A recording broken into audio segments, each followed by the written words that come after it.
Hello, everyone. Hope everyone is doing great, right? So, today, let me give a quick intro of what we are going to do and then how this whole session is going to be. First off, thanks for joining. This event is actually not possible if there was no the girl coded. Then we have intern well who sponsored the Zoom session and other couple of people. All right, so now giving a thanks to girl coded and intern well team, I would really like to introduce Manvi. So I'm just gonna ask Manvi to say a few words about what girl coded and what exactly it is about. Manvi, would you like to uh s- yeah, go ahead. Hi, yeah. So thanks for the introduction. So guys, today's webinar we have Praveen Kumar here giving you an introduction to React.js. Well, I'll just tell you a brief about what Girl Coded is and what we are doing currently. Girl Coded is more like a non-profit organization, and we are providing help to all the beginners, regardless of their genders, though, to kickstart their journeys in various technologies, be it React, be it C++, be it data structures, or anything else. We have a number of tracks in which people enroll to our courses. And one of the newly introduced course is React.js, which will be headed by Praveen Kumar, Tripti Shukla, and Vikram Singh.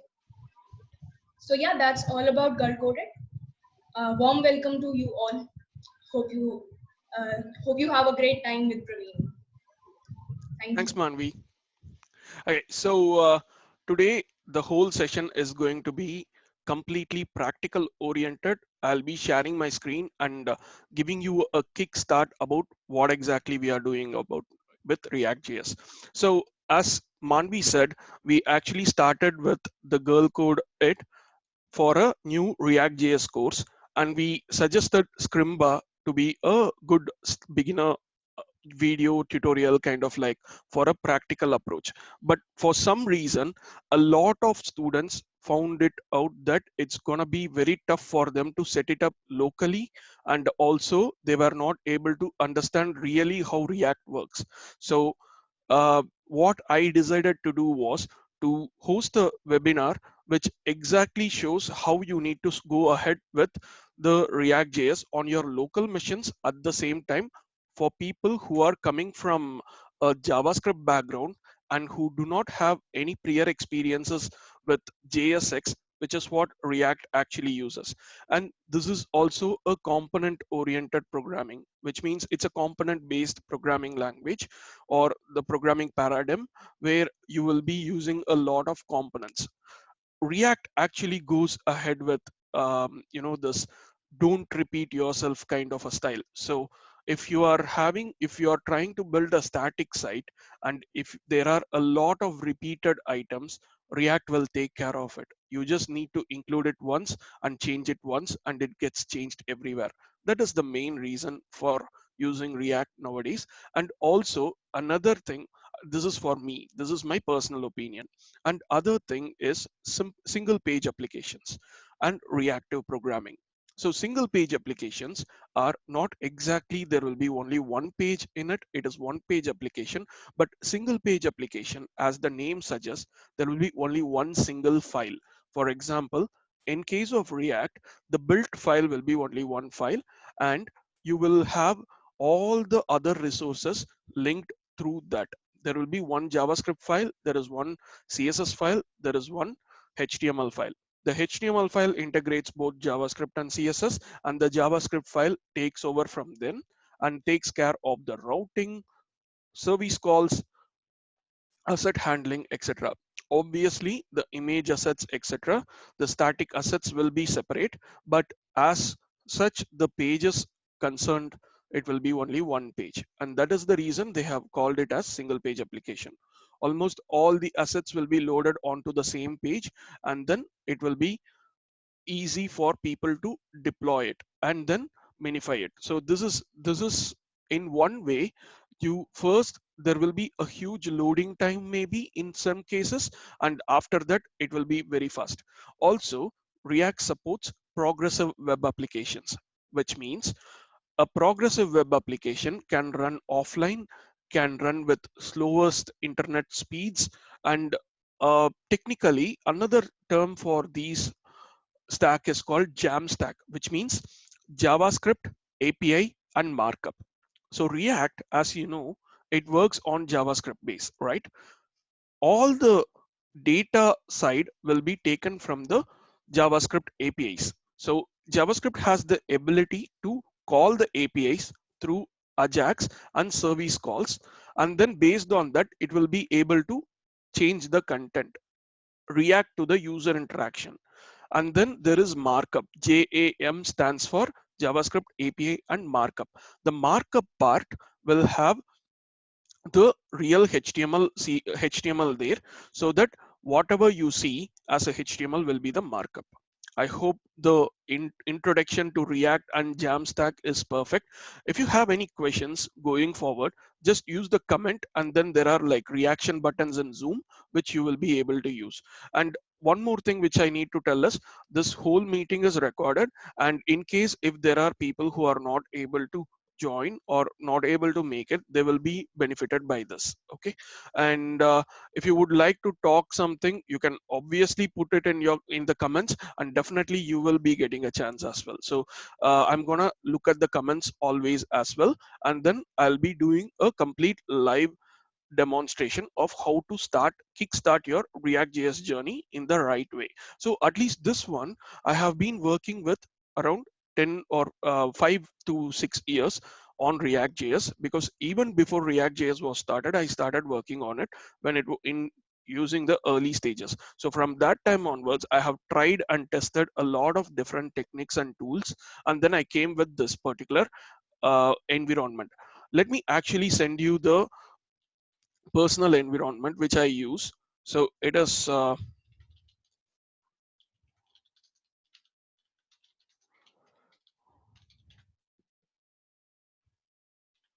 so I've shared the link with everyone in the Zoom chat, which you can have a look at it and find it out. So this actually has all the setup that I've got and what are all the plugins I'm using. Okay, instead of boring you all right now, we will directly jump into the demo by I will share my screen, and then please get the comments coming so that you are also your I don't want anyone to have like no clue and sit idle. I'm always into encouraging questions, so please put your questions in the comments.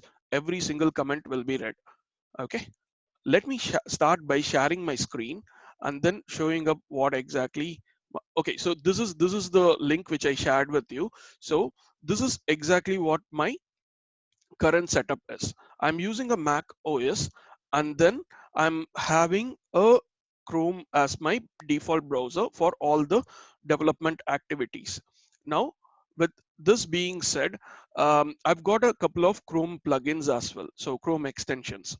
So I've got the default ad block plus and ad block for YouTube and other things. And I do have React developer tools and um, something for Redux as well. So that is called Redux developer tools. So these two things will help me in working with React and Redux. Then apart from that, obviously I'm using Zoom for the meeting and communications. Then I'm using Git for the version control. So for those people who are not sure why we are using Git is, in case if you are working on a huge project and if you are working in teams or as working as an individual, it is always required for you to make sure your code is taken a backup, or maybe there should be a way to travel back in time. So I'm using Git as almost like a time travel mission. So let's say I start working on a code, and within few minutes and it's working fine. So every time when it works fine, or when I create something like to a smaller extent, I kind of like do a commit and then push it off. Then at a point of time when I start working on, and sometimes if my code doesn't work, what I do is I try to go back in time where it was working perfectly, and then try to understand and analyze what exactly changed and why it caused an issue. So this is one way of like debugging the problems. So I use Git for that as well. And I've also used this Git shortcuts. There are like loads of Git shortcuts that I use, which are really handy and helpful. So these are the most common Git commands that you will generally use. And when you try to look at the help in Git in your command line, I'm a command line user. I don't use the GUI often because most of the complex commands can be done using command line. And if you try to check the help manual for all these shortcuts that I use, I've got a master list here. And then so this one will tell you what exactly I use for everything. So let's say, for example, if I need to add, commit, and send a message. So this is one command that I use often. So I use ACM a lot, and then I use status a lot. Instead of typing like 6 words, I just type one single character. So there is a difference. Like if you see how many times I use git status, this definitely makes a difference while typing git status versus git s. So this is something which I generally have. Like I've got a lot of different, you know um, a lot of different commonly used commands, and these are all might be helpful for you. So starting with, please don't use the shortcuts, but try to use the git commands as such. But definitely the shortcuts will come in handy when you need it.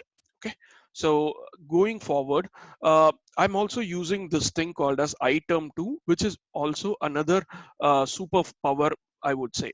So item 2 offers a lot of it's a supercharged terminal where it also provides me with a lot of abilities. For example, I don't need to use the command cd to get into a particular directory. I just need to type in the directory name. It automatically takes me to the directory.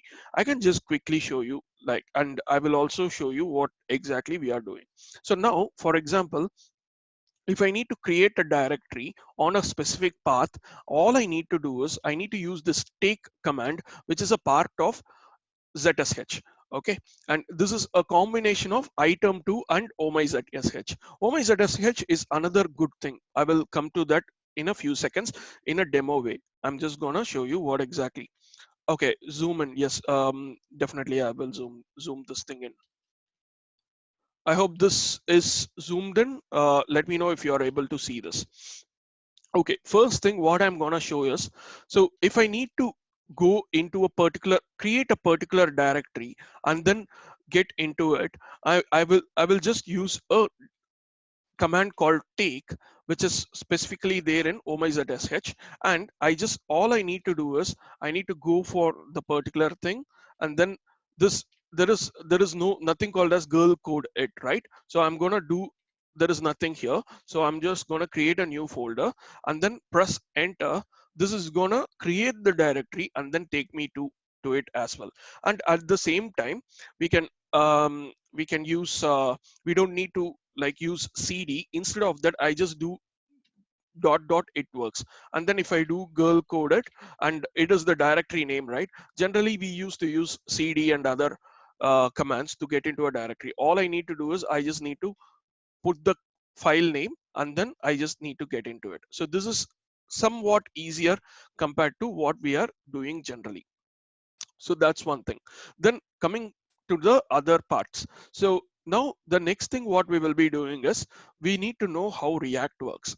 So React and other JavaScript based um, libraries or frameworks, they all depend on something called as Node.js. So Node.js is a complete runtime environment for JavaScript. It is built on a, okay, I'll show you what exactly how you can get Node.js from. So nodejs.org is one of the sites where you can get the latest Node.js from.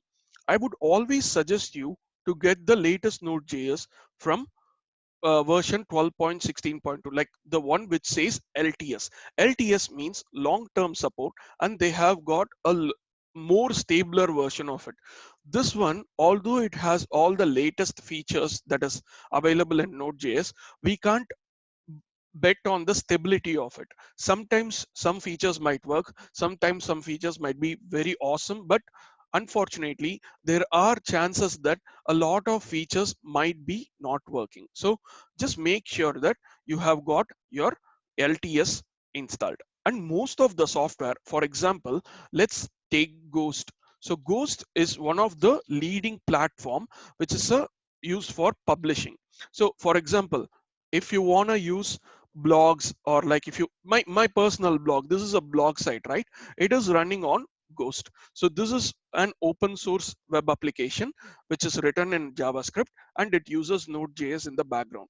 For even this one, if you go to the documentation or installation, and if you want to do a local install, it is gonna do the supported version. It's going to say an old version. It is the recommended version because it is completely stable, and also it is going to say any of these non LTS versions are not supported. They are all unsupported, and it is also configured in the application level as well. If you are running, let's say, Node.js 9 or Node.js 11, Node.js 11 is obviously the newer version than Node.js 10, or Node.js 13 is also newer version than Node.js 12.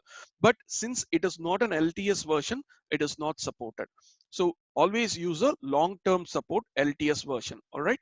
So let's close the Ghost. And this is Node.js. This is mainly required for you to start with any of your JavaScript JAM stack, or kind of a stack for you. Okay. So and other than that, let's continue with how we are supposed to install Node.js. So all you need to do is, for example, if you just click on this, it will directly download the necessary version that is required for you in based on your um, operating system and the conditions. Node.js is always available for Windows, Mac, or Linux, or most of the other source code is also available. There are also additional platforms like Smart OS. Then there are Docker images. In case if you are not willing to use Node.js directly on your system, you can also use Docker images on these things. And in case, in worst cases, there are like something like AAX and Linux. I mean, literally almost all the consumer based operating systems, Node.js is available. Once you have the Node.js available, you will have two different applications running with you. So let's say I have got our Node.js installed. How do you check whether your Node.js version, or what exactly is Node.js version installed in your system? So for that, you will be using a command called in the terminal node-v, V for version, and it will tell me that I'm running version 10.19.0.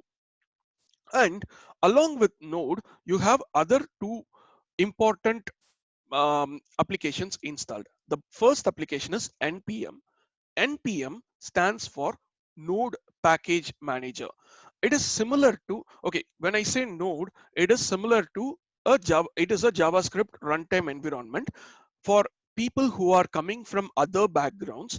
Example, Java, you have something called as Java runtime environment. So Node is similar to Java runtime environment for Java. So Node is for JavaScript, Java runtime environment is for Java.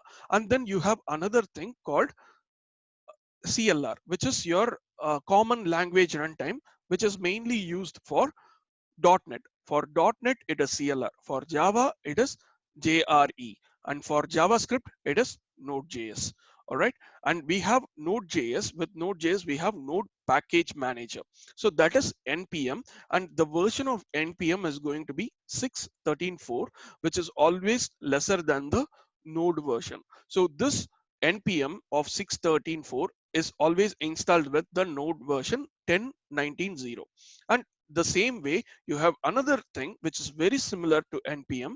It is called NPX, which is Node Package Executor.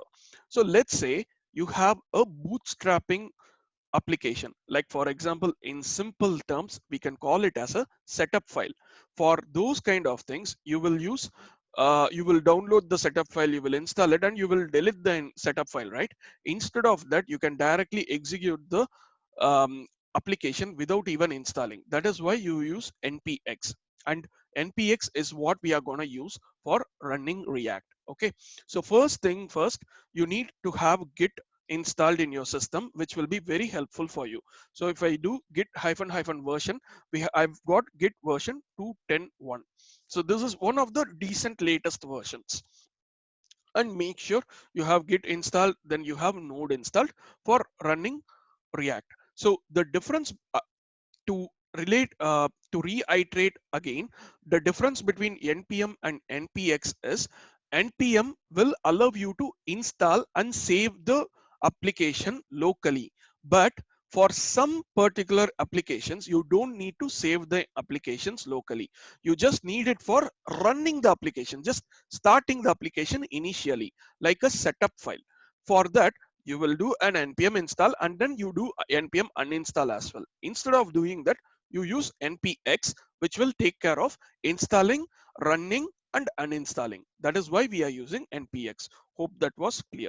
Okay, now going forward, how will you do React installation? So there are a lot of ways by which you can use React, and you can run React. So the officially we have got a couple of ways you can install React. So the first thing we can do is by okay, let's go to the installation part. So creating a new React application.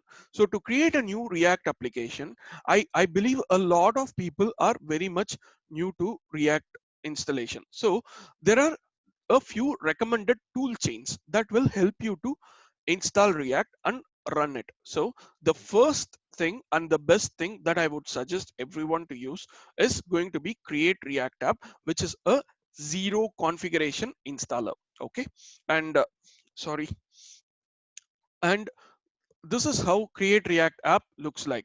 So sorry, all we need to do is we need to do the execution npx and then create React App. So what exactly is this Create React App? Create React App is a npm registry. It's a npm package. So all these packages are available in your npm registry.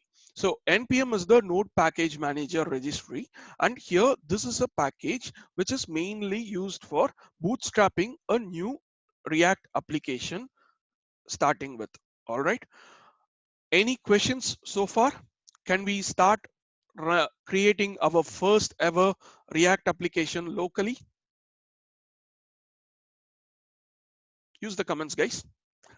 Okay, so now let's go for this one. So this is one way of using your React application. The other way, if you want to, like, quickly start running a React application, and you want to try something out, you can also do some kind of online applications which are tailored for you to start React with. Okay, so all these Create React App, everything will be installed and will be available ready for you. For example, the best example I could give you is Code Sandbox. CodeSandbox.io provides you an out-of-box React.js experience. So what you can do is, if you click on Create Sandbox, for some reason I'm not able to zoom into this window. I'm sorry about that. So when you click on Code Sandbox, immediately you can click on Create Sandbox, and it provides you a lot of different um, tools to create a sandbox. Let me try again to zoom in.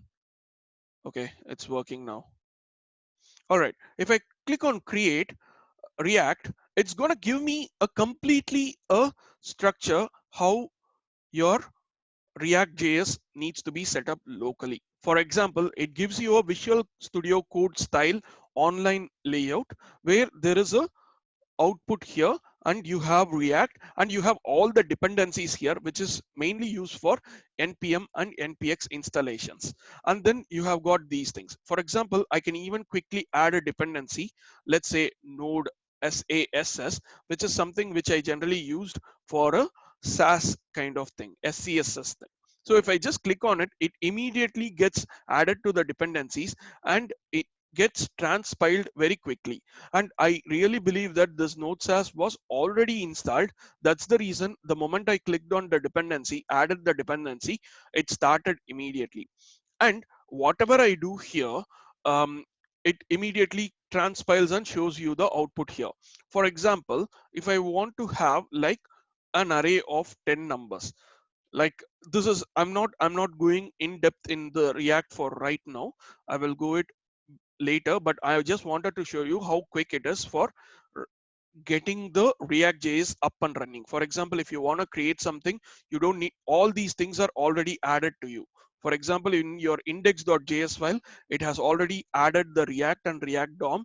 It also imported the app from here, and then it created the root element, and then it also has given the React DOM render and rendering to the root element. All these public HTML files are also set up for you, so you don't need to worry about it. It is similar to your instant coffee. Just boil some milk, add some coffee, that's it, you're done. So it is as simple as that. That's how it is here. So now let's try to create a small React application, which we have already created.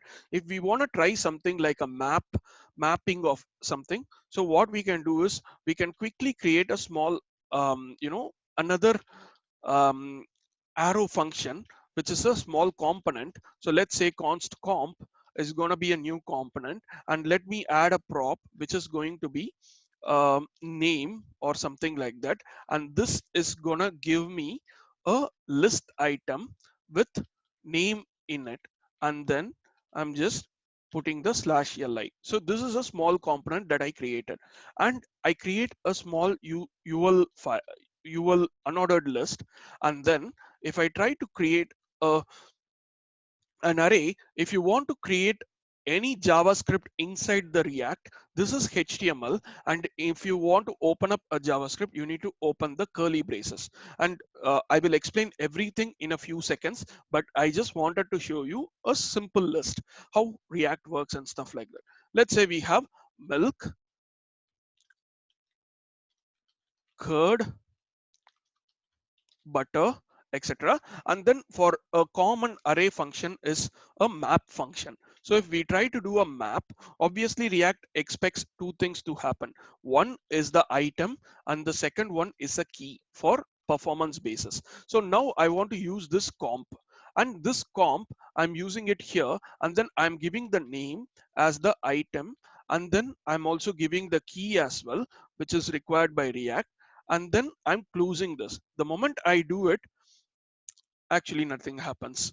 For some reason it is not working. Just let me see what exactly is happening. But we can actually see that there are like 3 elements created here, and I'm definitely giving this item and key here, but for some reason it's not exactly working, which is weird.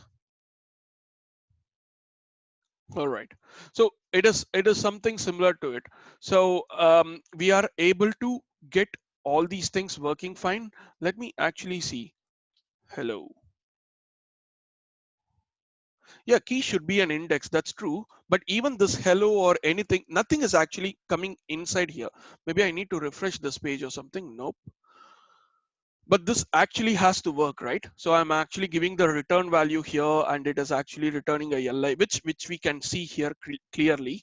And okay, maybe I'll just do one thing. I'll just use props here, and then I'll use props dot name, and still it doesn't. I mean, like even this hello is not working here for some reason.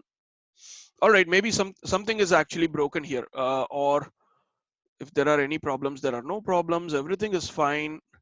Okay, now let's see, we have a problem right now, right? We will oh yeah, sorry, it's actually working here. Sorry, I didn't I was like using i I was literally not seeing this one. So it was actually set in a what do you call this,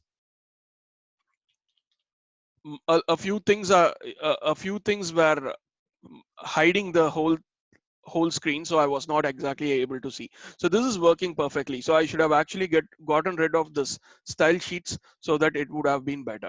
All right, that was my fault.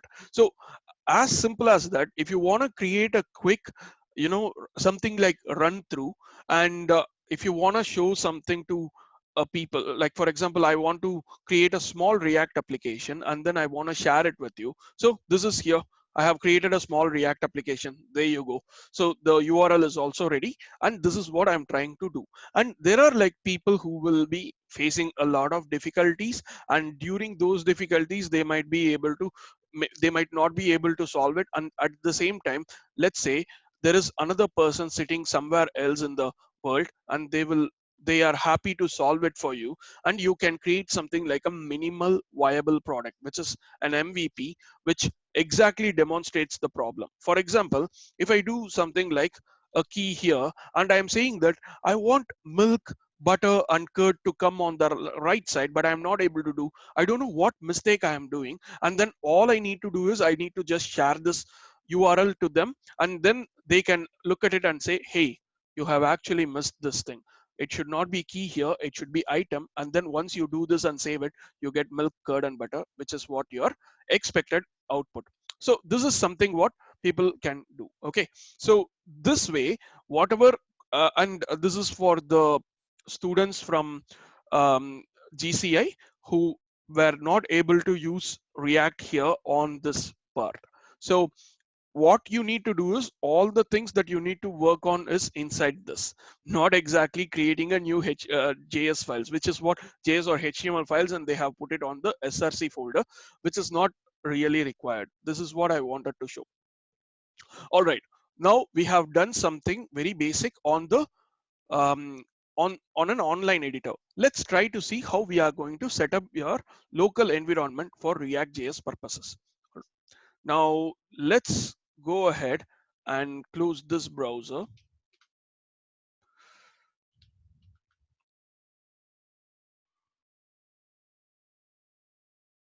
and let me also close this one. Let me close this one, and let me also close this one. So since we have all installed, we should have installed all these things. Now the next thing which we should be doing is we should be setting up our local development environment.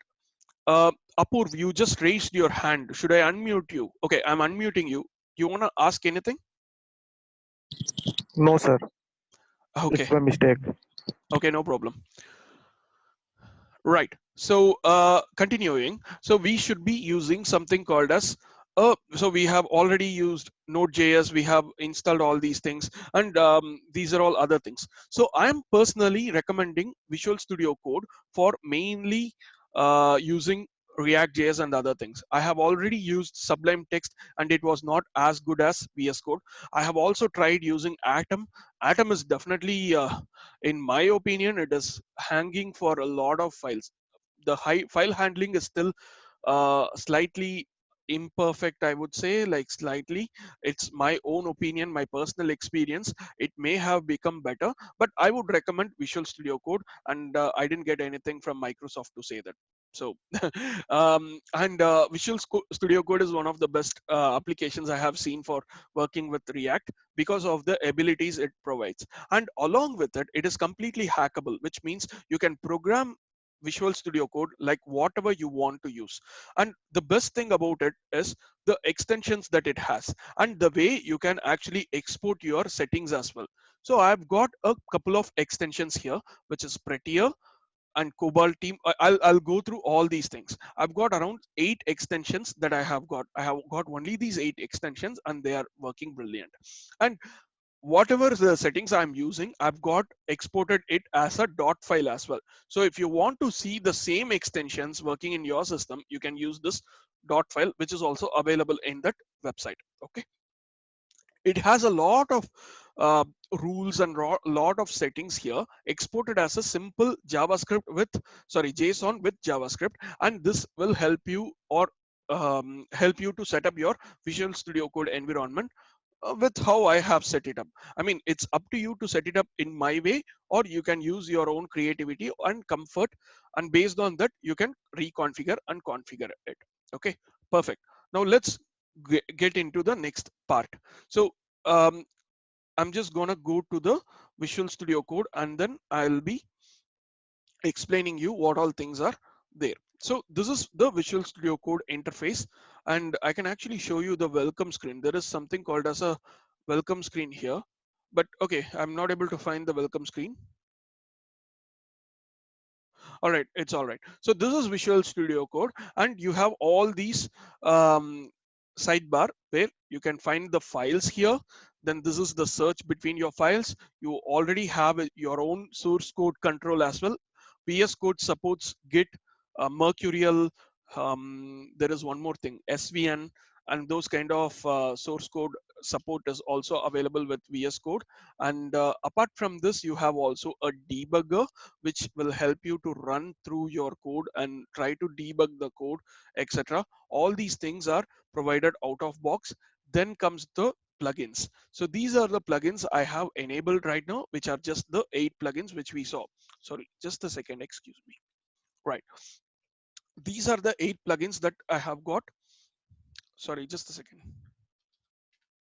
Okay, help has the welcome screen. Okay, so this is how the Visual Studio welcome screen looks like, and you can actually customize a lot of things. You can use your own color theme, and you can actually get a lot of tips from the welcome screen. You can see how in a short walkthrough you can see what are all the features that VS Code supports. um, Thanks a lot, Ankit Goyal, for this. Okay, and let's close the welcome screen, and then we will go through each and every plugins here. So the first plugin which I'm using is the Cobalt 2. So I first learned React JS in a crazy way from Facebook developers itself. I started working with them, and then I initially hated React, and then later on I fell in love with it because of its nature. And it also has a quick learning time compared to Angular and Vue. So I thought React is my life, and then from for about like 5.5 years I've been working on React JS. Now coming to how, why Cobalt and why Westboss. So as a trainer or as a mentor, I really look up to this person called Westboss. His videos are amazing, and he hasn't paid me to say these things, but definitely you have to have a quick look at how his videos are, and really it was amazing. And he has also released this particular theme where I really loved it.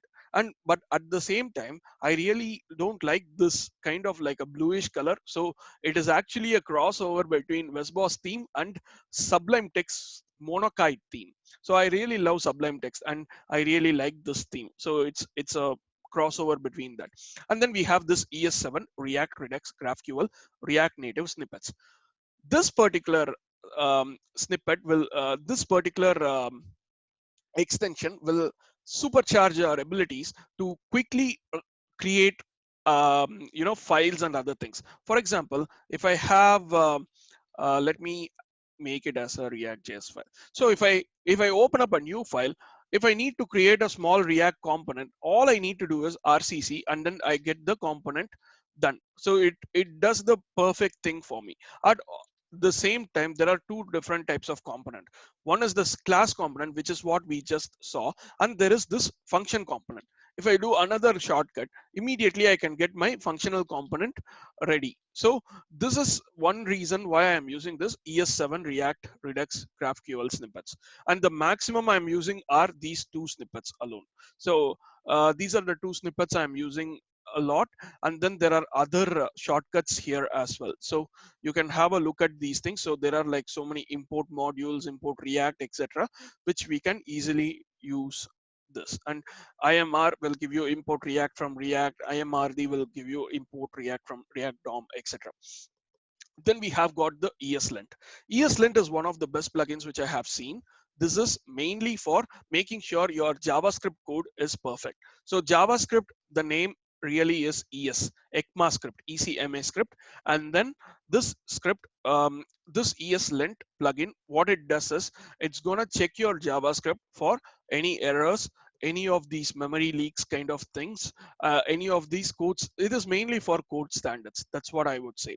And other than that, you have got a lot of features by if you use the um, if you give a return statement and then after that you type something, it's gonna say like you don't, if you whatever you type after return statement, it is not gonna work. uh, all these code after return statement is unreachable and stuff like that.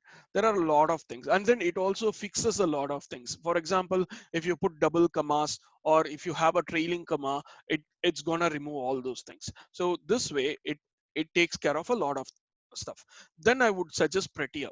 Prettier is mainly for code indentation. So for example, let's say I'm going to give you another example as well. So let me go to React mode, and then let me put a functional component, and then I'll give you functional component name is hello. And then one more thing which I wanted to tell you guys is I'm using Visual Studio Code because it has something called as emmet built-in. For example, now you need to answer this question. Okay, so let me tell you, let me create an annotation here. I'm not sure if I can annotate here. Okay, I don't think it is possible. So let me open draw.io quickly, and then create a new diagram, blank diagram. Let me create this. So I've got a header file here. Okay, this is a header tag. Okay, and then I've got another tag which is a logo. Okay, this is a h1. So this one is a header tag, and this one is a h1 tag, and then there is a link a tag, and it says logo here. Okay, so let me put logo here, and this is inside a h1, and then there is a tag here. Okay, and then I've got another 4 other tags. Okay, so these are, say, link 1, link 2, then we have link 3, and then we've got link 4. Okay, these are 4 tags which are in, oops, 1, 2, 3, and 4. Okay, I'm just going to put on top of each other, or else it's not going to work out for us. Nope. All right, so you understand, right? So this is what I'm trying to do here. So there are 4 link tags, and these are all inside a nav tag. Then we are having ul, and then there are 4 lis, and then you have a as well. So now tell me, how long does this take for just writing the HTML alone? How long does the above take for you to write the HTML? I'm gonna zoom in for you. 1 second.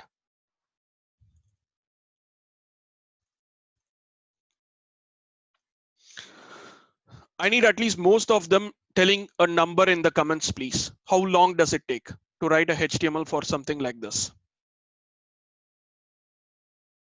Just HTML alone is enough. Okay, Shubham says 10 to 20 minutes. Any other answers, please? 10 to 15 minutes from Sepu. Minimum 10 minutes, Soumya Nasa. Okay, 10 minutes, 10 to 15 minutes. Okay, guys, you are all saying at least 10 minutes for this.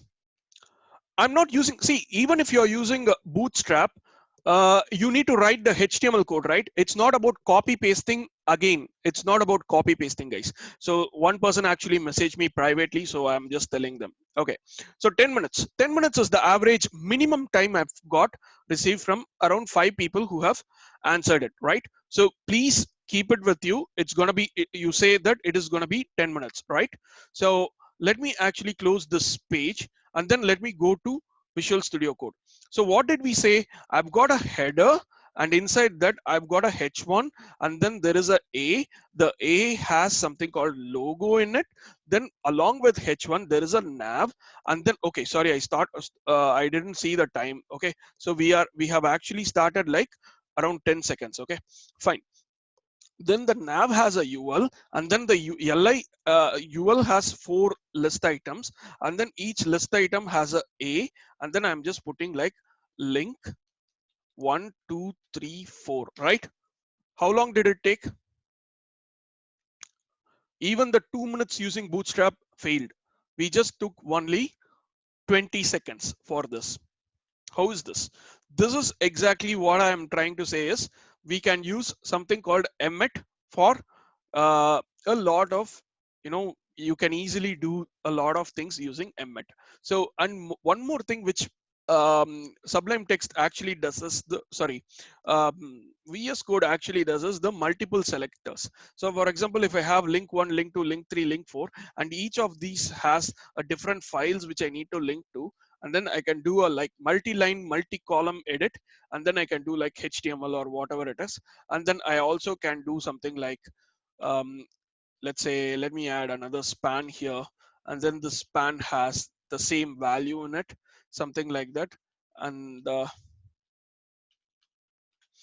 then I can easily do that. And one more thing is, with respect to Prettier, this already looks ugly, right? If I just press a save or something like that, okay, I'm not saving this file.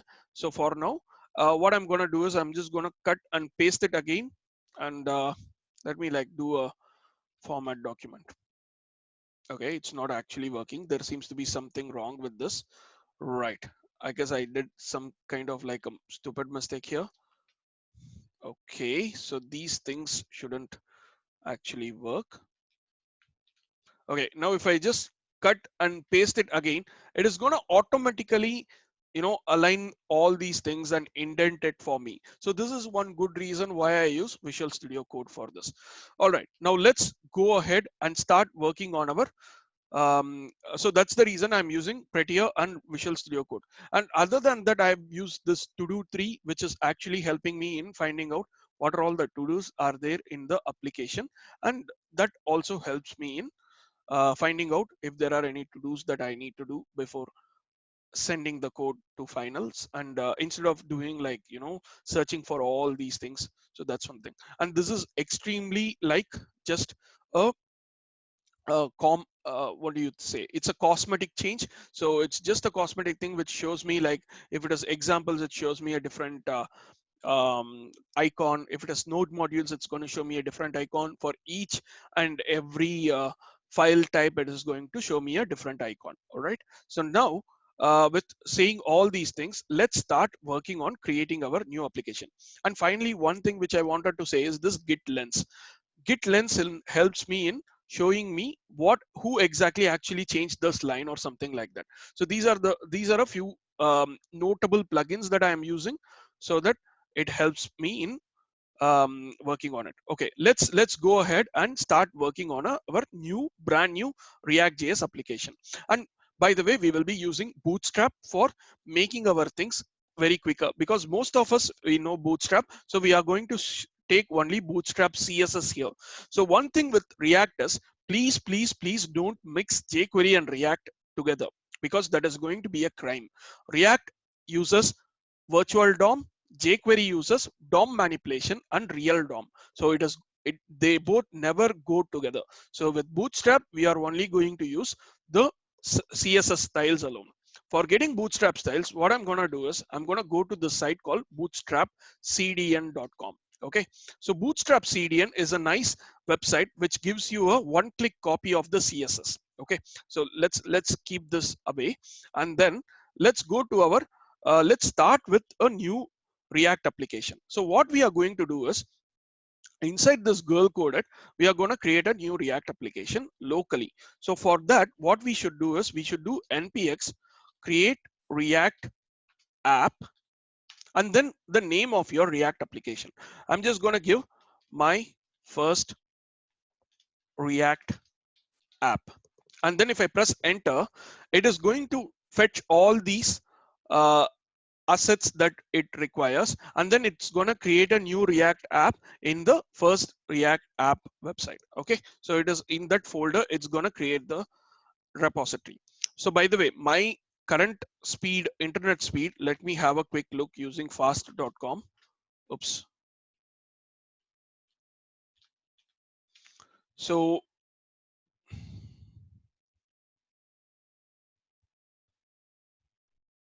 I'm getting around 110 Mbps stably.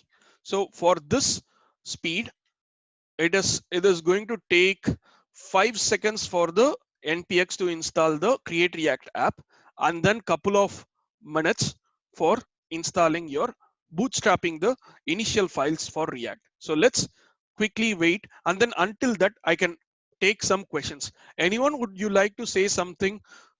Anything is fine. Like, I'm currently staying in London, so this is an average speed in London. We have got like 300 Mbps maximum here for residential areas. Any other questions, guys? If you have If you have any questions, please ask me. So it is also initializing a Git repository too. So that is actually a good thing, and it will also add the Git ignore files. For example, you don't require these node modules to add, and also it is going to add the testing library.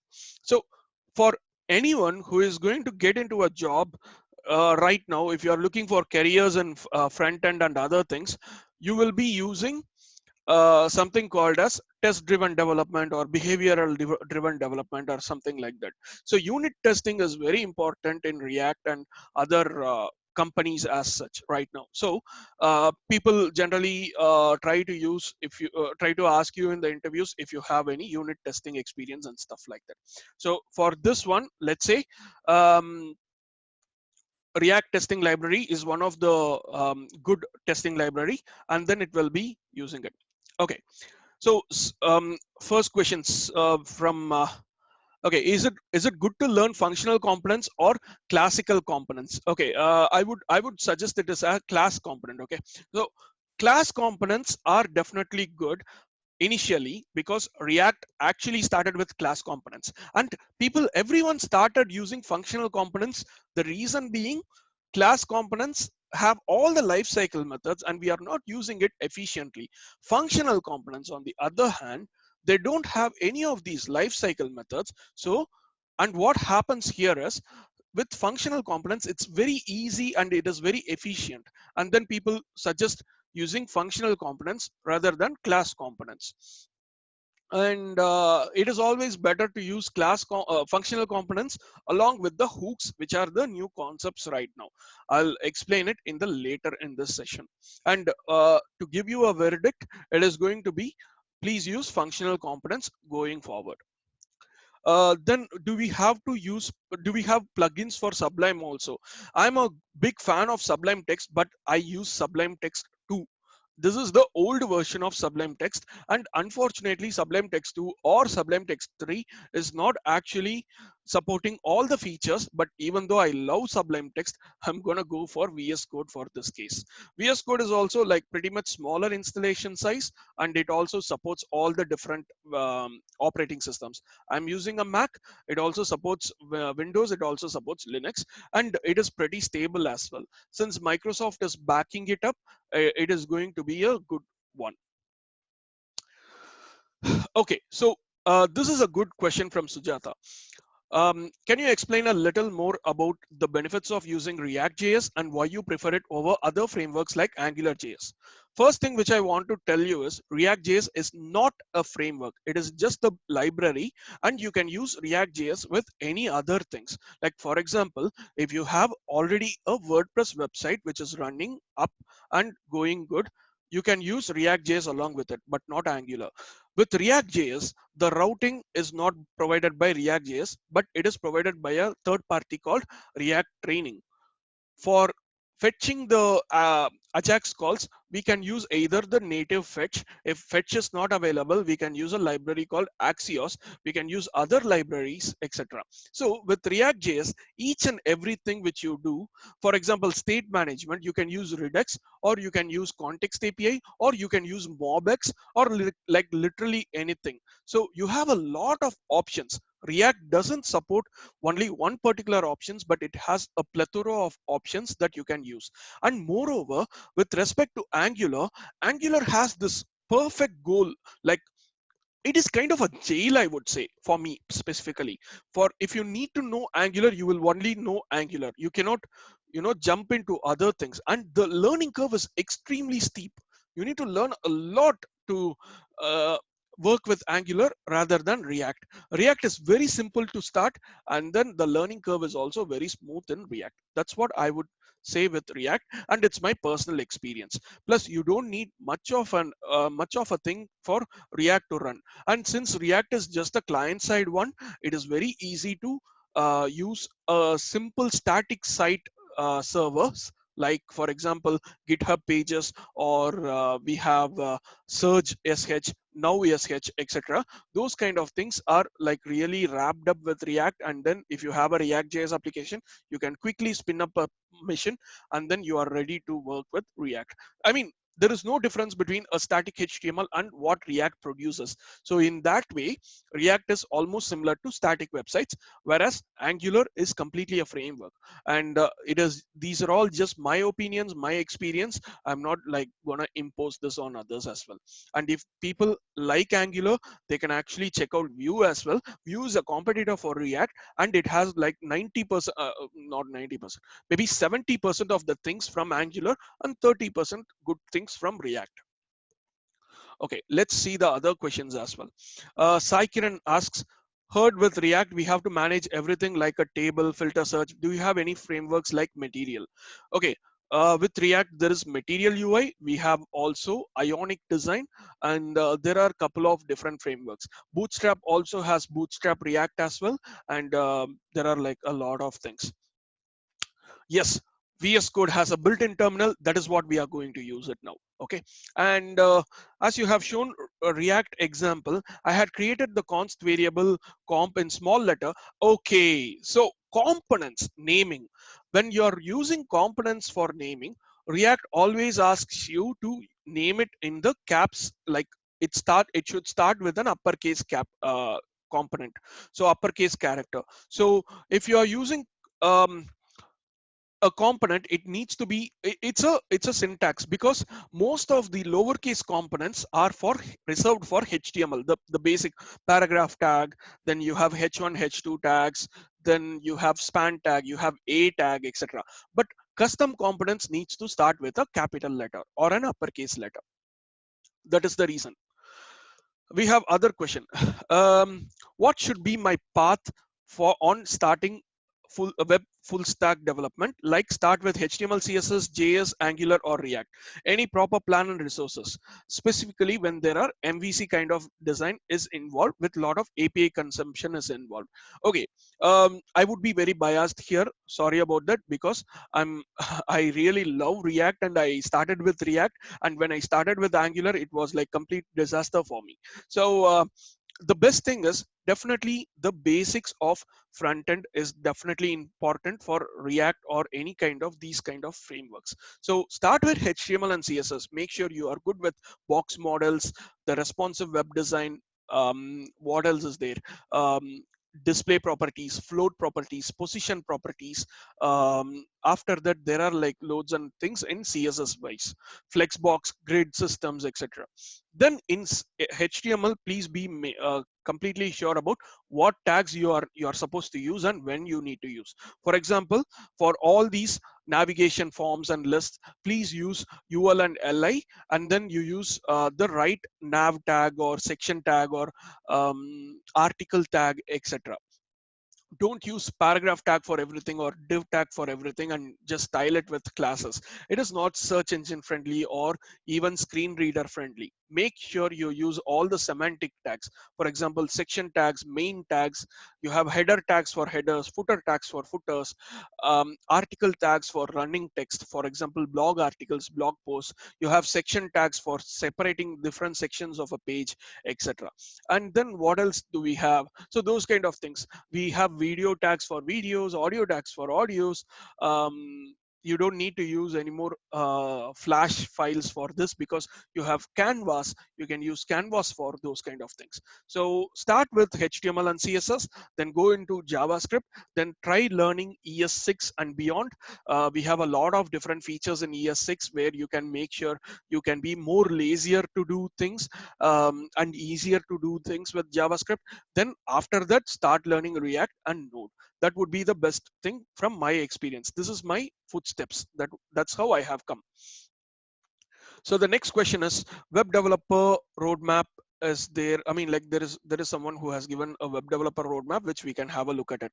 And one more thing which I would say is, if you are very much interested in kickstarting your React JS course or anything, GCI has actually created a course. I'm gonna ask Manvi to quickly explain about it. At the same time, I can also take some rest. So Manvi, would you like to take over the stage and start, give a good introduction about it, please? Hi, am I audible? Yes. Yeah. So, as Mohammed Irfan asked, like, is there a proper plan and resource to start with and to complete full stack web development? Yeah, actually, there are a plethora of resources, but what lacks is plan. And what we are doing in Girl Coded is making a plan for you to follow on. We actually have a lot of resources, but that's not like we collect and give everything. It's just we are not having GFG and CPP reference and everything put it in our milestones. We have the best resource picked up. We have made a proper plan in our milestones, which our students, which our mentees can follow. So I suggest if you want, you can enroll into our tracks and you will get an already prepared plan with proper picked up resources which are being picked by Praveen is also one of the mentors. So Praveen, there is Praveen and other mentors who are making these milestones and picking up the resources and making the plan. Thanks, Manvi. Okay, let's continue with what we are working on. So, the next thing which we will be looking at is how we can start with our first application. We have already tried installing, and then the moment you complete the installation, you will be seen with this particular layout. So it says success. My first React app has been created on this particular directory, and then you have sorry, what are all these things? So it's gonna say like these are the several commands that you can do. So it's gonna say cd my first React app. I'm not gonna do that. I'm just gonna do my first React app, and then I'm gonna press enter because I'm using ZSH. I don't need to use cd. Okay, all right. So these are the several commands that you can use. The first ever command that you need to start with is npm start.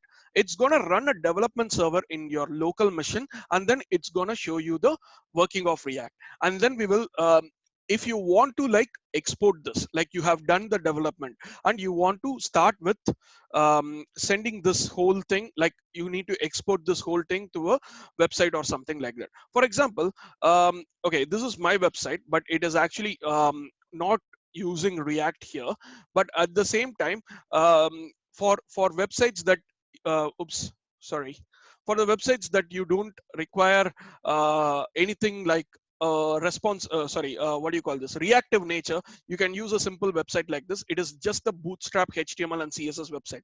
There is no PHP, no React JS, no frameworks, nothing in this. But this is how the website looks, and all these animations are made using CSS. For these kind of websites, you really don't require React JS, but definitely a good understanding of your the basics of web development and the basics of JavaScript. So this alone is enough, and this would be an answer for most of the people. And I've also we are actually I'm actually building this website. Okay, so this particular website is built using React. So if you see this, there is this particular React developer tools, and it says that it uses a production build of React. And here, every single thing, for example, these things are all are components. These are all different components, and each and every pages is done using React router. And then these things, header and the footer, I just need to edit only once. And then once I edit this, it's gonna completely show me the changes in all the pages. For example, if I go and if you look into that, it's gonna show me as header and footer, like normal HTML and CSS. But if you go to the components, it's gonna have all these components here. And since it is minified and published, it looks this way. So other than that, it's a complete real React website. Okay, so that's a good quick shout out to easy as well. So okay, and the next thing which we need to do is we need to go inside this particular directory in the thing. And it also, you can see that you can the it has also initialized a git repository too. So this is actually a good thing about this, as we don't need to like use the git ignore and other things. Now let's add this to our um, Visual Studio Code. The moment I open this one, if I just go to my VS Code, all I need to do is I just need to drag and drop it here. So the moment I drag and drop it here, you can see that these icons are actually generated by the other plugin which I told you about. So SRC has this SRC folder, and CSS gives me like the CSS3 thing. App.js is showing the React.js thing. The test.js, it is again the normal JS files, but since it has this test word, it is showing it as a test kind of a thing. Okay, first thing, this is how your React.js application setup is. So here is your public HTML and public folder where you have your index.html, where all these things are managed by React.js. And the first thing which you would see is there will be a div id root. All these things are already given to you. You don't need to do anything. And there is also this sample application that is given to you. And all we need to do is open the terminal. You can use Control J or Command J in Mac, and you can just click on terminal and click on the new terminal. Anything you can do. And then all you need to do is just do npm start here. The moment you, okay, and you can actually get rid of our terminal. Let me first maximize, zoom in this one as well. So the moment you press npm start, and let me also open this one. Are you all able to see my screen and see my video? Everything looking good? Like all are able to see, right? Okay, just one second, let me quickly have a look at all the comments as well. Where do I look for the things? And the company website, right, Manvi has given a few things. Then okay, perfect. All right, so the first command that you will be giving is npm start here. The moment you give npm start, it automatically opens your browser and runs the localhost 3000 as well. And it says here starting development server, and it immediately says compile successfully. And if you see here, it's gonna run this perfectly. All right, okay, just give me a quick shout if you have any questions so far with the way it is arranged and stuff like that. And I'm gonna take like a few minutes break, like 2 or 3 minutes break. I just need some water, and I'll get back to you shortly. All right, please get the questions coming in the comments.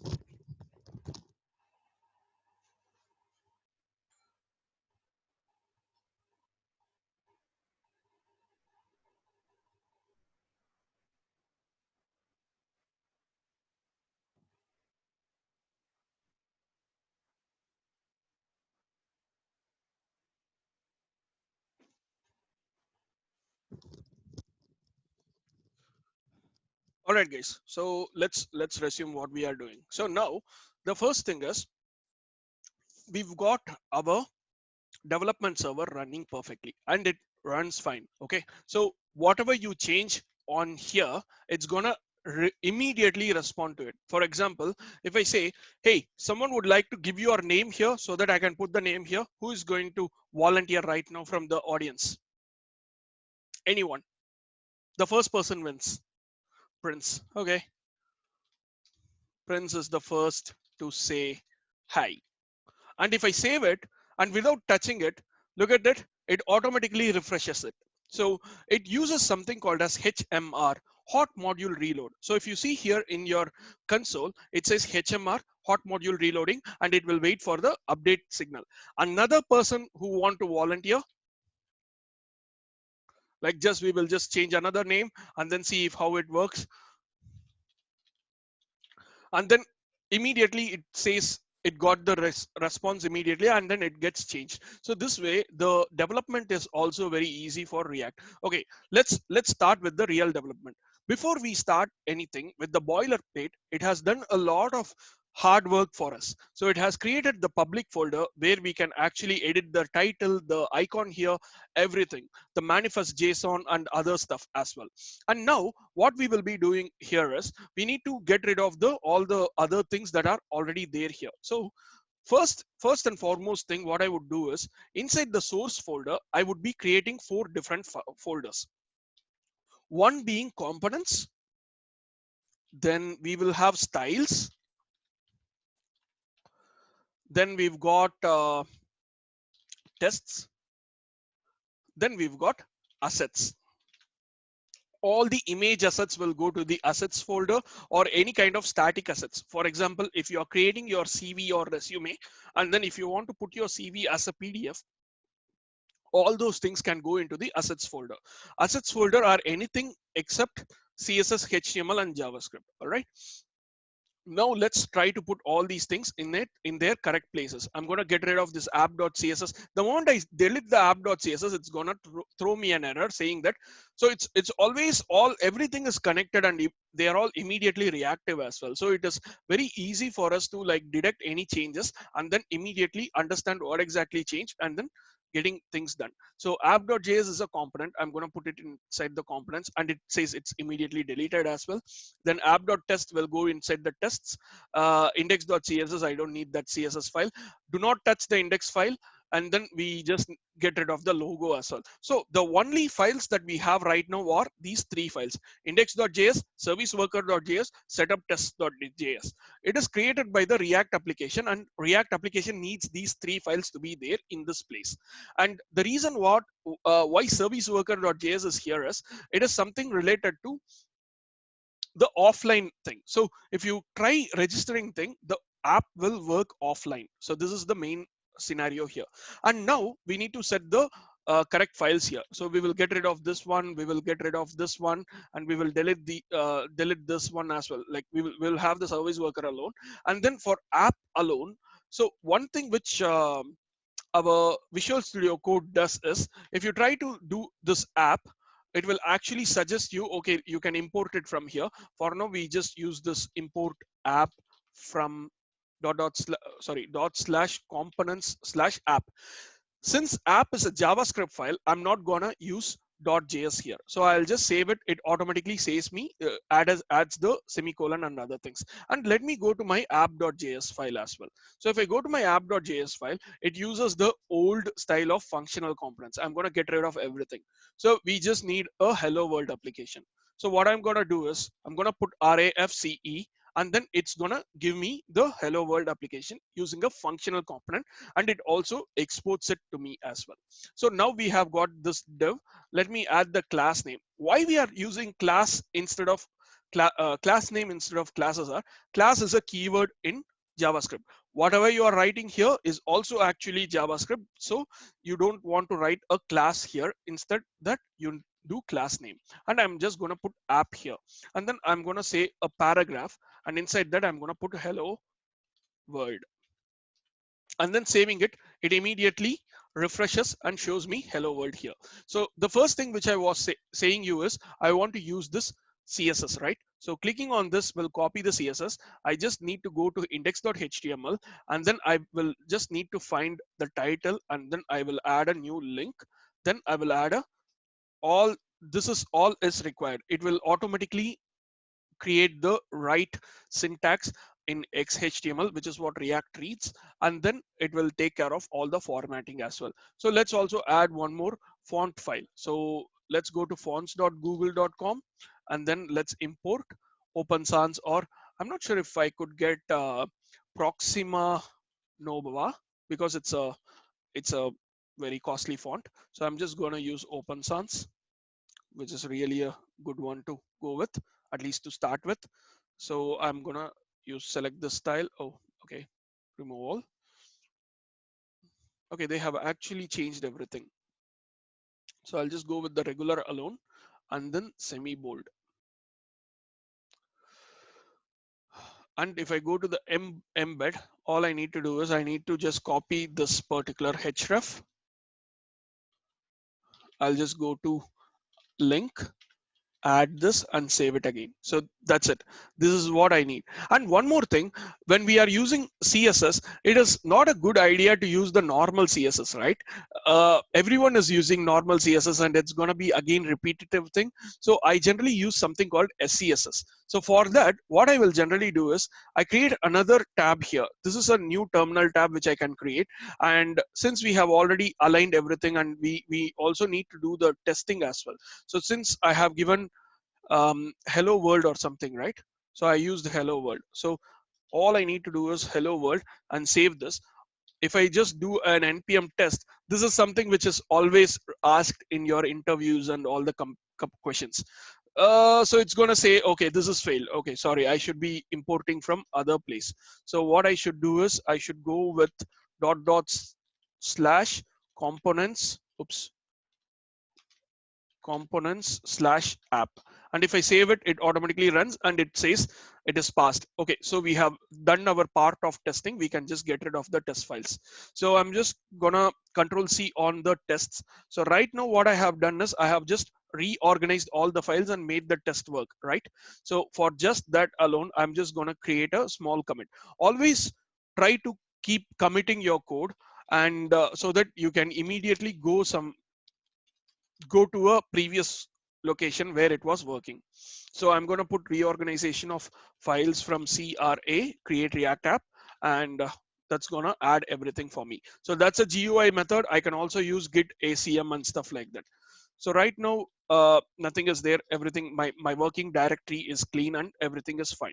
So from GCI, we actually ask people to create something like this. So it was a milestone which we gave.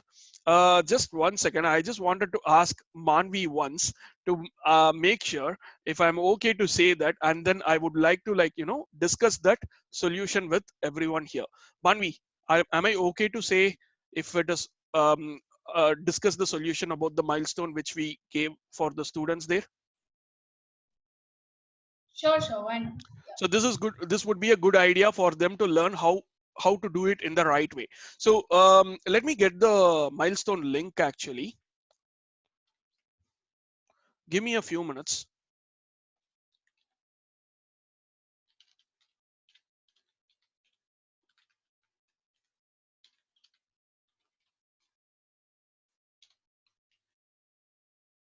So here's the milestone tree, I guess. So I created this milestone and it's about connected components. So what we need to do is we need to create two components of the same type of component, and they need to be connected using states and props. States and props are the main things in React. So ultimately we are going to try doing something like this. So before that, we need to understand how states, props, how the whole React structure works, what are we using in React, how everything works. Okay, so we will go one by one. Okay, so this is the ultimate aim of the current webinar, and this will be very much helpful for people who want to start with React. And by the way, as I said, please keep posting your questions. I will definitely answer you going forward. All right, so here what I'm trying to do is I'm trying to ask I'm trying to create two components, and each component will be connected in the sense, this is a text box, this is another text box. This text box, when you start writing something, that should be affecting this text box as well. So whatever you write here, this text box should change, and whatever you write here, that text box should change. Technically this should be like a acting like a mirror. This is what is our ultimate um, ultimate experience that needs to be gotten. So using Bootstrap is not a big deal. So just I've just used Bootstrap just to make sure, like to ease our process, like a lot of people said. So for now, what I'm gonna do is I'm gonna get rid of this HTML page, and then here is what I'm gonna try to start with. So generally everyone starts with a class component, because class components are easy to run, and functional components are like just like a mapper. A mapper is something that it takes a set of data or some kind of a data, and then it maps into a different data. That's what a mapper does. And functional components are nothing but just a mapper. It's gonna just show you like a hello world. So this is just going to show me the content that it receives in a different way. That's it. So right now what I'm gonna do is I'm gonna get rid of everything, and then I'm gonna create a React class component. So when I do a React class component, it's going to create something like this for me. So I'm going to do export default app and other things, and then I'm going to give the class name as app, and then I'm going to give a like a h1. So I'm going to put as connected components. So now it's going to show me something similar to what we are seeing here. Okay, first thing, I haven't added the CSS files. So what I will generally do is for this app.js, for anything what I have been doing here, I will be using the same format. Like for example, in styles, since there is an app.js, I'm going to use an app.scss. Please make sure this is not CSS, this is SCSS, which has some superpowers in the CSS as well. So what I'm going to do is I'm going to start with the default body tag. Let's do a font family open sans. That's what we added. And then let's do app. And for app, I have not done anything right now. So I'm just going to leave it that way. And then I will be using an import statement to import styles.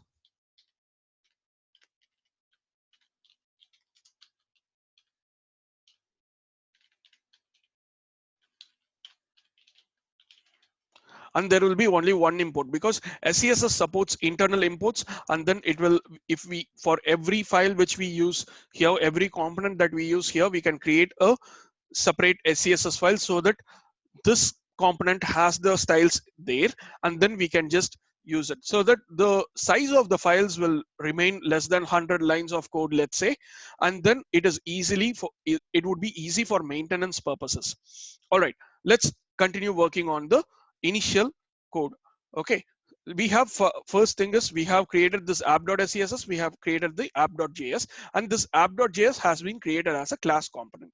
Right now, for creating a new state, which is one of the main things in React. React has something called as a in-memory storage, which is state, which can be used for setting state and getting state and stuff like that.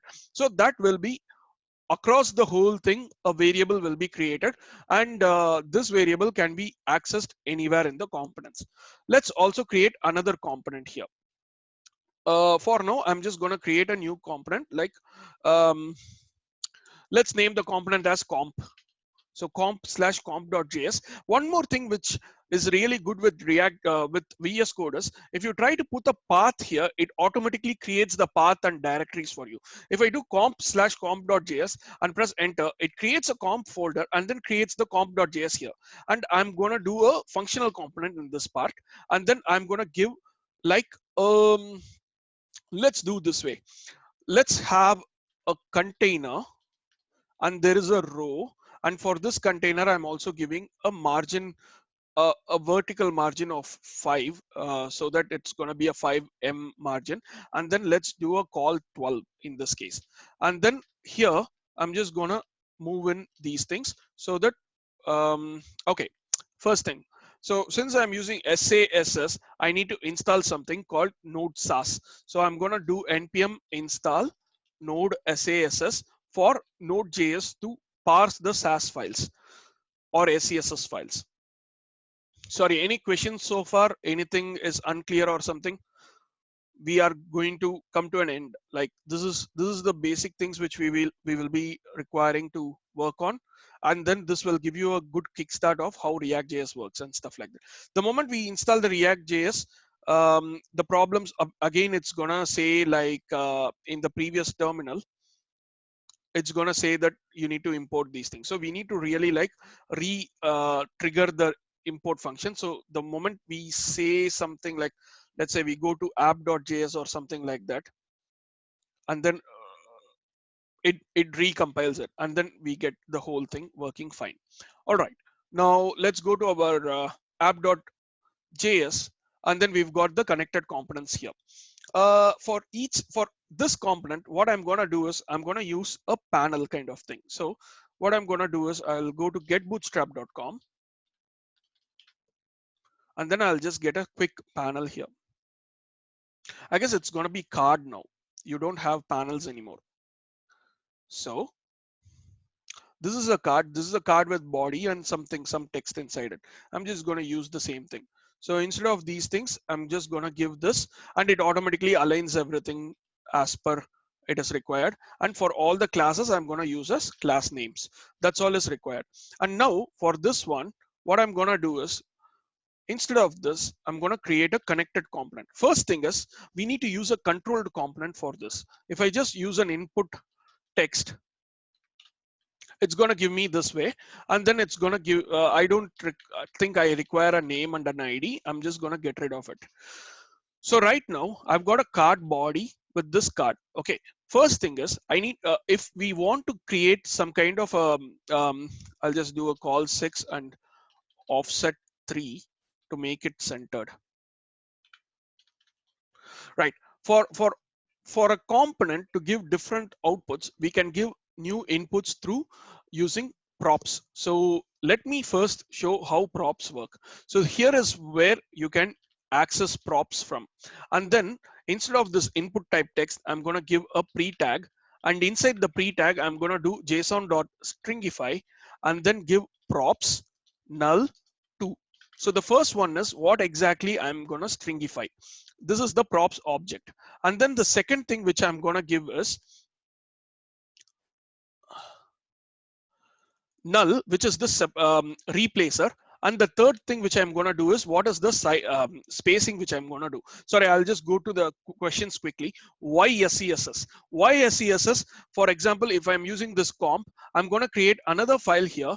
So new file comp/comp.scss. And then what I can do is for all these comp, I can just import it here. So I don't require this whole file to have all the styles inside the same file. Also it is gonna minify everything and then give it to me as a single file as well. So comp/comp.scss, I just need to use just comp alone. And then I can also use the partials here. So that's the reason I'm using comp. And here also I'm gonna give comp as the class. And then if I do like, let's say BGC as orange or something like that. And also I can also use something like variables. What is the shortcut for component you are using? Premra, can you explain your question again? Sorry, I did not understand. Okay, now if I try to use this on the main page here, it's gonna quickly render it in the different way. Like for example, if I can just do a comp, it's going to show me this one thing as well, auto import from wherever it is imported. So if I do this, it's going to import me from, it does this automatically, so I don't need to even find out where exactly this is imported or something like that. So that's the main reason why I'm using SCSS, and got like different split. So literally why I'm using SCSS, I want to split the CSS into different parts so that I can reuse the CSS. I can use programming stuff on CSS. For example, SCSS, when it compared to CSS, I can do this hierarchical thing. So let's say we already used something like, okay, let me show you how it works. So SAS Meister is one of the site which actually shows me how the CSS works. So yeah, CSS works into CSS. So let's say we already tried doing this header, and inside the header we had I'm gonna do font inherit for everything so that it's gonna generate the corresponding CSS on the right side. So inside the header we had h1, and we had a, and then we also had this nav, then we had ul, and we had li, and we had a. So look at this. I don't really require to use header nav ul, header nav ul li, header nav ul li a, that kind of a thing, header h1 a. So this is one main reason I'm using SCSS instead of CSS. So I don't need to repeat all these things. Again, don't repeat yourself is what I'm following in CSS as well. Along with this, let's say if I have a common thing that I need to use, I can use mixins. So let's say mixin page wrap, something like that. And then for this, I'm also adding a variable here. Say let's say margin, something like this. And then I'm doing a width of 1280 pixels. And I'm also doing margin $m auto, something like this I'm giving. Okay. Now for this H1, I can give at include page wrap, and then I can give like 50px. So it is gonna do header h1 will be margin 50 pixels auto. And at the same time, for this nav, I want to do the same thing, but I want to do 100 pixels. So if I do that, it's going to do the same thing for me, and then margin 100 pixels auto. Oh wait, I need to do some other changes in the page wrap as well. For example, I need to add a color, and it's going to be black or something like that. So if I do this, immediately this is getting added everywhere as well. So I'm kind of like making sure I'm not repeating myself with doing all these repetitive tasks. So these kind of repetitive tasks can be given to the SCSS instead of doing it ourselves. So this is really helpful in that case. Okay, so the next thing which I'm going to do is with respect to the SCSS, I'm going to get rid of these things and then I'll show you what exactly the props are for. Okay, now right now the props are nothing. We haven't given any props here. So now what I'm going to do is in our app.js, I'm going to do two things. I want two components. See, immediately I can just duplicate these components quickly. So this is the good part about using components and component based design. Okay. And the next thing which I'm going to do is I'm going to send some information to this component. Okay. So for that, what I need to do is I need to update the props here. So first thing is the component will definitely have a heading here, right? So let's see how we can use the heading here in the component. So we can use h5 and h6. These are the two things which we can use. So I'm just going to copy and paste it here and then change these classes into class name. And then it has card and card title. And this is going to be what I want here is first thing, I want a card header, okay? A heading, or maybe I can do a title, subtitle. These are the props that I am taking from the original thing. Then I want a value and a set value. Okay, these are the four things that I am looking for. Okay, for the card title, I'm going to use title. Then I'm going to use subtitle. Now it's going to fail really, or it's not failing anyway, which is good. And then I'm also giving like my3 or something so that I'm getting some spaces. So one place I change, it's going to affect everywhere. This is why I'm using a component based design. So now for this one, if I do a title, see, it's all already, it is giving me a suggestion that there is a title available here. And I'm just going to give component one, and the same way I'm going to give a title here which is going to be component 2, and we can also do like another subtitle and then give this is just like, you know, a waste of time just putting like a lot of, so you can see that these are two different components, and now we have only one value that needs to be changed. So I'm going to give value and initialize the value with dot value. Okay, and here I'm going to pass this value, oops, to here by giving. So if you are giving something like a JavaScript method, you always need to open the curly braces. So I have opened the curly braces and I'm going to do this dot state dot value. So I'm going to give this value to it.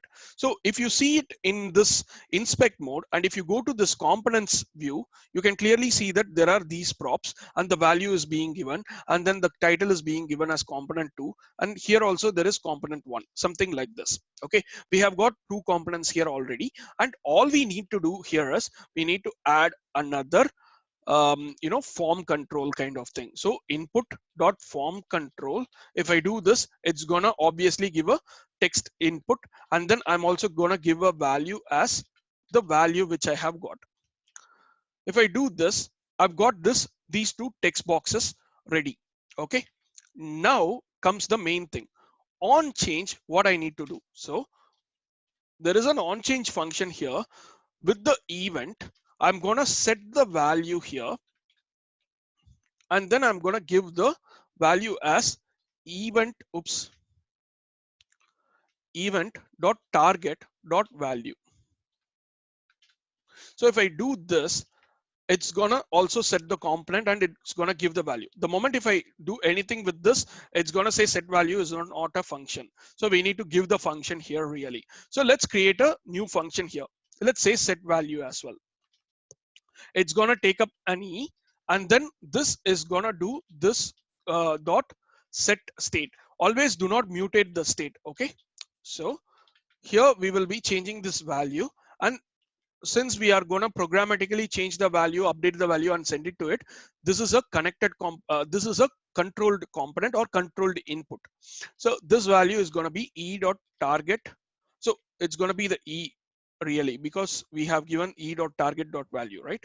So we can actually do change this to value, and then we can actually omit this. So omitting these kind of things are all available in ES6, and also this arrow function is also available in ES6. So the moment we save this one, it's whatever we kind of like save, it's not gonna work. Okay, so we need to actually connect this with whatever we have given here. So we have only given till the value, so now we need to do the set value thing, which is automatically given as a JSX attribute in this part. So we will be putting set value, and if you do a control space, it's gonna say this is the property, and if I press enter, it's gonna automatically fill in this dot set value here. Now if I save this, it's gonna open it again, and if I start typing here, it's gonna affect the other thing as well. Type something. Oh, and I can actually change this to something, and it automatically change everywhere.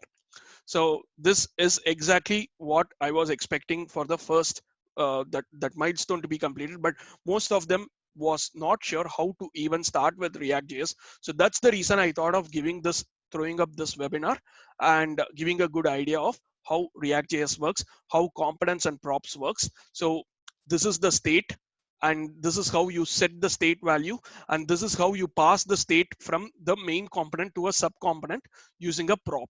These are props, and you can consume the props by using this, and these props are being given here. That's it for the initial session, guys. So this is what I wanted to tell, and all these things are like connected. And also we can also do some kind of a debug information here. So what we can do is we can create another pre-tag in the app.js.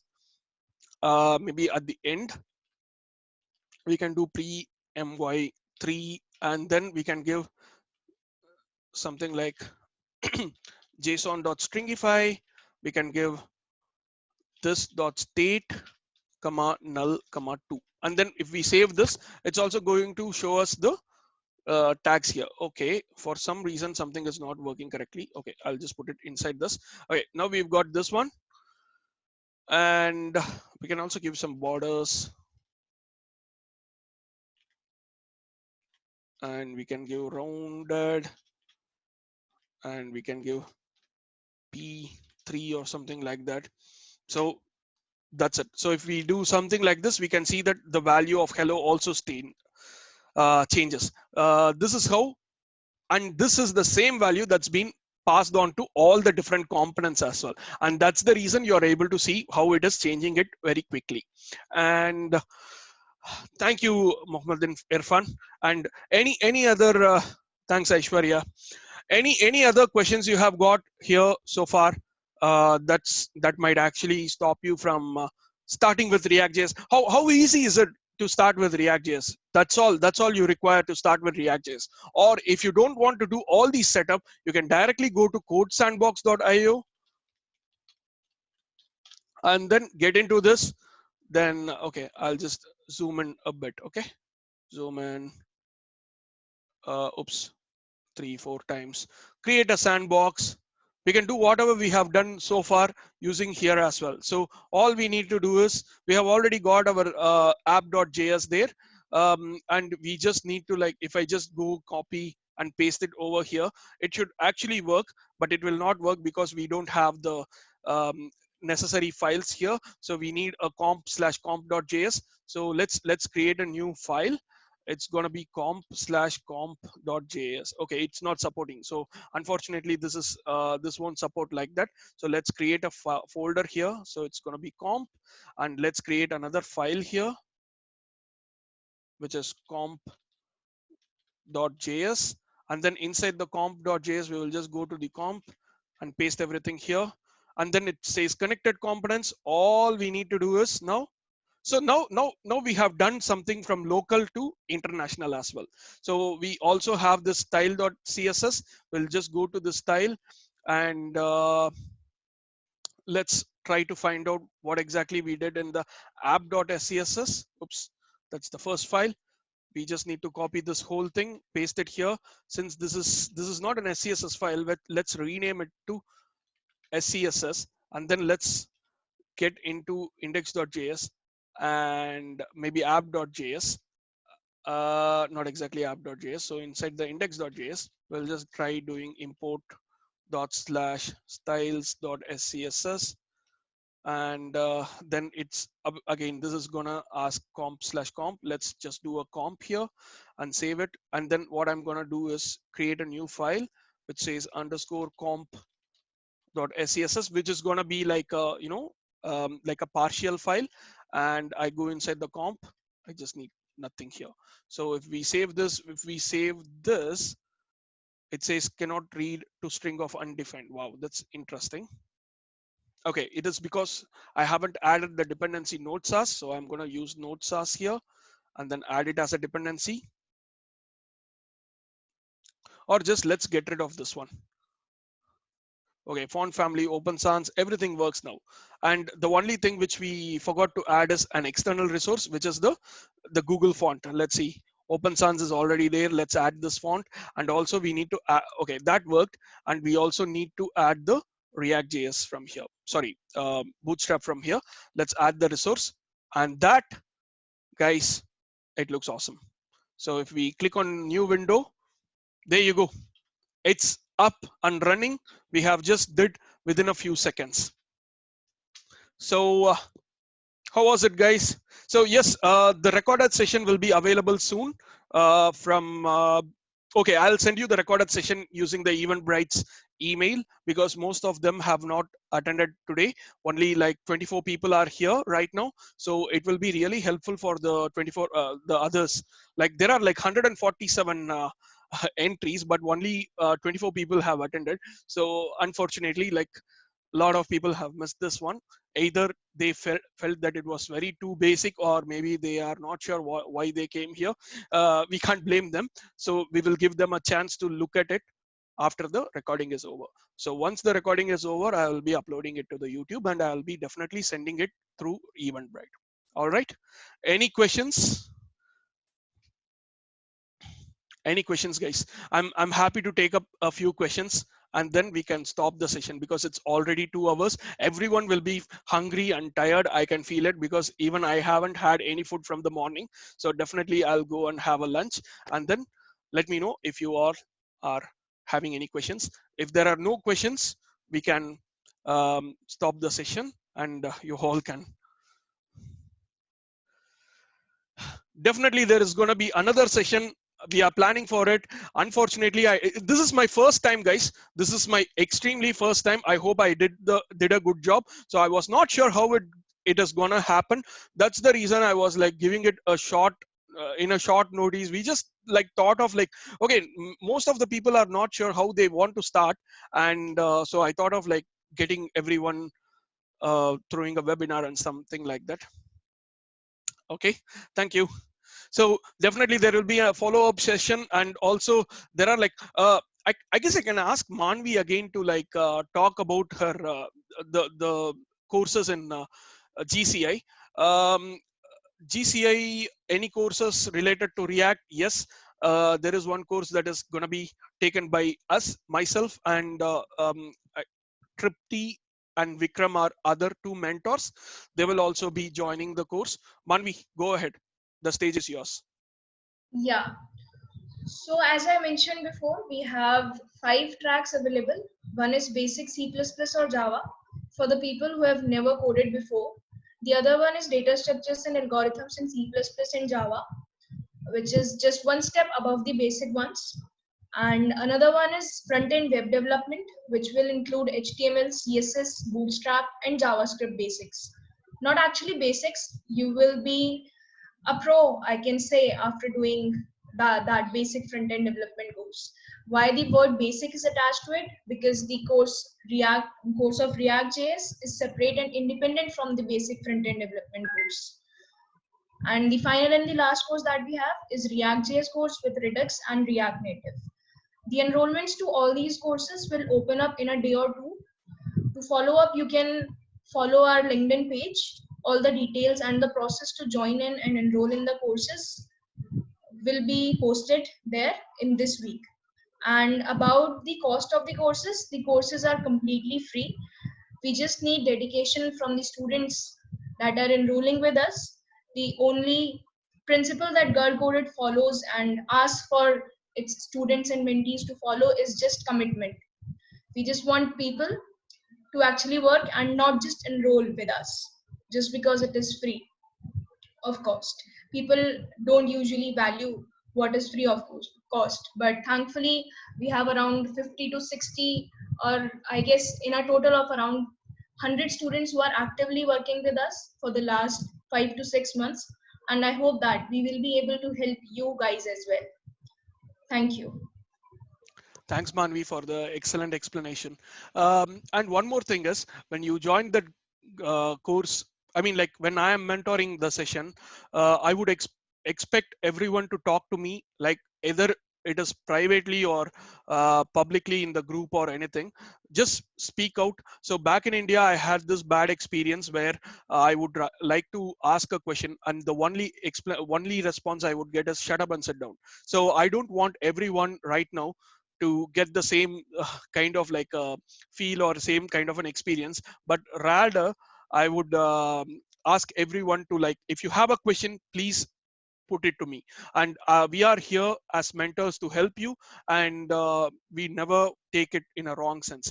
No one is going to judge you or anything, and it's going to be very much helpful for everyone whoever is asking the questions. So last week when I was telling that um, we will go with a small webinar, and then not many people have actually turned up out of the 100 people. And those people who have turned up, I did give them some vouchers and things for, like, you are the first out of everyone, only you four actually responded. And after response, only you two actually came up to me and talked to me and asked the good question, so you get the goodies and stuff like that. So we need people who ask good questions, and even if it is not a good question, please ask.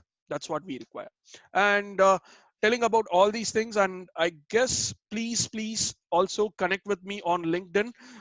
You can easily find me on LinkedIn using this name. It's linkedin.com/praveen tech. It is also there in my website, which is again https praveen.science. Connect with me on LinkedIn. I'm happy to accept all the connections and guide you through everything. So this is my profile. There is no other profile of mine. And other than that, I do have a lot of blog posts that I write, which are really helpful in a lot of different genres, not just technical stuff. There is also, like, for example, something related to UX, something related to our. If you want to come and join in University of Leicester or something like a UK university, you're welcome. And I'm also like trying to guide people on coming here for work as well. So there are like lot of work opportunities available due to the COVID situation as well. At the same time, without COVID situation, people, the British people, not exactly British people, but Europeans generally, they are also preferring Indian nationals to work here. And even in the Europe, I guess there are like couple of people from EU as well. Like, I guess Sujata is here. She, if she is willing to talk, she can actually talk right now. So Sujata, I just unmuted you. Do you want to say just a hi? And you're from where are you from right now? Where are you working at the moment? Yeah, hi Praveen. Yeah, I live in Belgium and I work for ING Bank here. And like Praveen said, yeah, a lot of Indian nationals are welcome here because there is a lot of demand for software engineers in Europe in general because they don't find a lot of Europeans with the IT knowledge and the experience. And as you all know, Indians are really hard workers and it's a cost benefit for them as well to hire Indians. So yeah, it's and whenever I looked at LinkedIn, I do see a lot of opportunities coming up all the time. And even now during the COVID situation, I do get some messages saying that people do prefer IT employees who can work from home and who can start work by working from home. So So, and one more thing is, more than saying like hard workers, we can also take ourselves as smart workers as well. So yeah, yeah. I I for one, we you have actually seen the way I code, right? Like everything what I do is like through shortcuts, and I'm the worst laziest person ever. But if you want me to complete something, I can do it as quick as possible in the laziest way as possible, and deliver the as good as quality as possible. So that's why we are like, there are like lots of demands, like people for there is a lot of demand for lazy people. So be lazy and be optimistic and be confident. That is actually kind of contradictory, but be lazy, be optimistic, be confident. That's what is required from everywhere, like from everyone. Almost all these, what do you call this?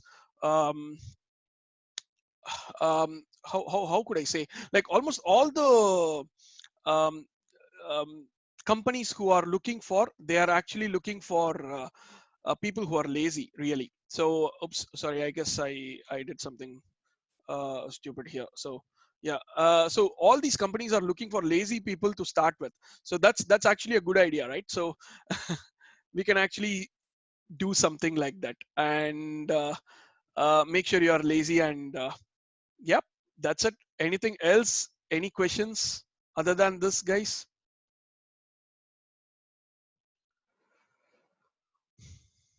Praveen, can you just lastly just show us the tests that you were running? I didn't understand the test part. Okay, test part. Okay, so all we need to do is npm run, npm test is one of the good way of wait one moment, I'm not sure how I need to, like, the Zoom has gotten me into a problem. Like literally, I'm not able to stop sharing the screen or something like that. So maybe I can try doing something like this, or resume share. Okay, new share.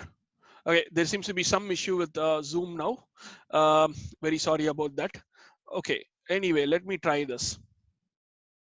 Let's go to hide floating menu.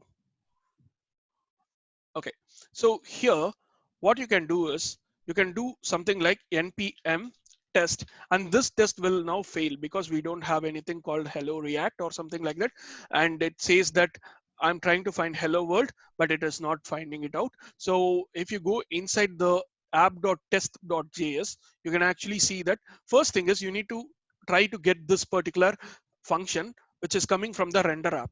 So it's gonna do a get text, get by text, and since we don't have a text which says hello world, we can do something like let's go back to app.js, and we have something called connected components. I'm just going to put connected components here, and it's going to run the test again, and then it's going to pass. So sorry, Sujata, was this clear, or is there anything else that was actually that you asked? No, no, no. Yeah, I just wanted to understand how the test works. So this is just the default test file that was provided to us That's as a true. part That's of the true. app. Yes. Yes. Yes. Okay, Yes.